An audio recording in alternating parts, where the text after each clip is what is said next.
Satani umuimbaraga umuinkomesi mwami Yesu Kristo ko nawe ubanye nawe ijambo ry'Imana niryo rivuga ngo byose mwami biva kuri wewe kandi ushobozwa byose n'uduha inkomesi rero mwami Yesu Kristo duha igitoro mu gihugu cyacu duha isukari mwami Yesu Kristo turakweretse mwami duha imvura tumanurira abamaka bawe bagaragare mu gihugu. Ni incamake yaranze igikorane cyatunganijwe n'ikigo Hana House Family cyabereye ku kibuga aho bita kwa Sebatutsi ni muri komine ya Muha zone Kanyosha mu gisagara ca Bujumbura.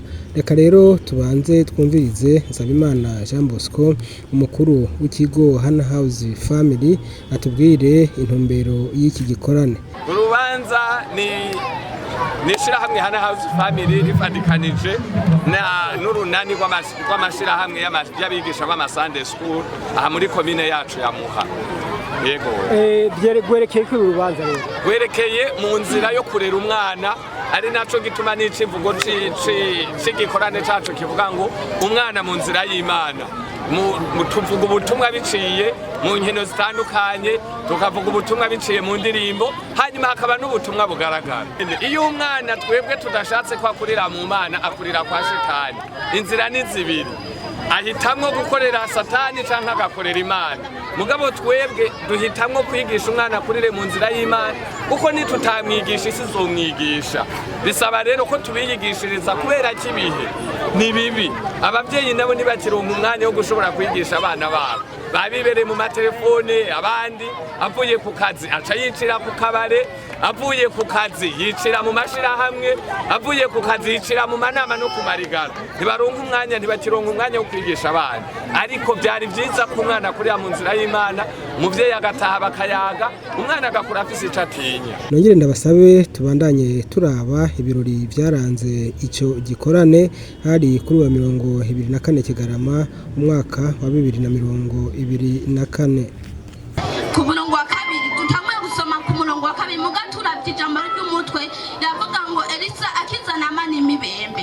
Ku murongo wa kabiri haravuga ngo kandi abisiriya bari bagiye kunyanga ari bitero muri uko kunyanga banyaga umwigeme mutoyi muri ico gihugu c'Abisirayeli araheza acorekera Mukanamani bukeye abarira inabuja ati coma databuja akaja kumuvugishwa n'Imana aba Isamariya yo mukizi yo mibembe. Yesu nashime kandi turavye umwana yagendeye mu nzira y'Imana. Yesu nashime turavye umwana igene yagendeye mu nzira y'Imana yarize yavuga ati hari umukozi w'Imana yoza akagukiza imibembe mugabo nawe ishire muri ico kibanza nyimba wowe umuntu akurangiye vuga ati nanje ngo ndagusengere. Yesu nashime ubujambo ry'Imana kuko uwo yari mu nzira y'Imana mbega wonezera ko woje mu nzira y'Imana ugashimangira inkomezi zawe tugiye mu jambo rya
yashimwe n'abantu yakuriye mu nzira y'Imana.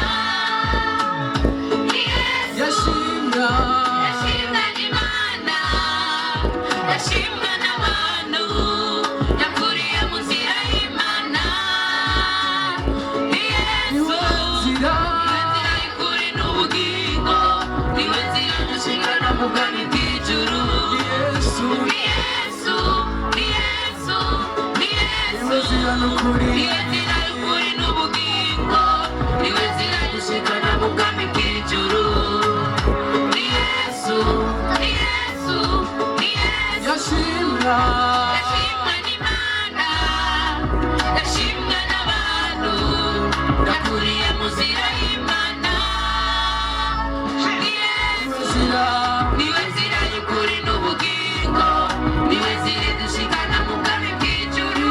Yesu Ni Yesu, ni Yesu, ni Yesu. umwana Umwana yahisemo inzira y'Imana, ijuru naryo rirahimbarwa. Umwana yahisemo inzira y'Imana, ijuru naryo naryo rirahimbarwa. umwana inzira y'Imana Ijuru naryo rirahimbarwa.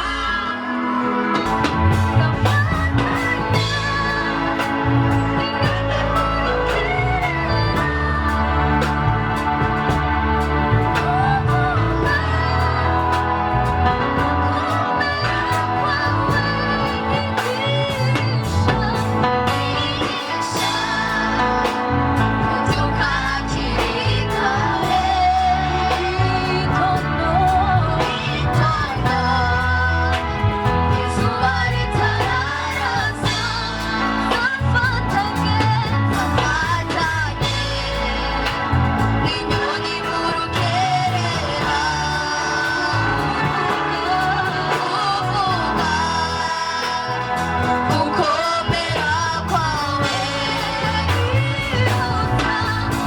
irutsa wongere unyibutse ibagirwa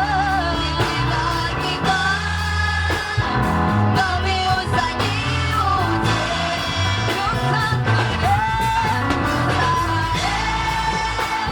iwemere kunyamira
Imana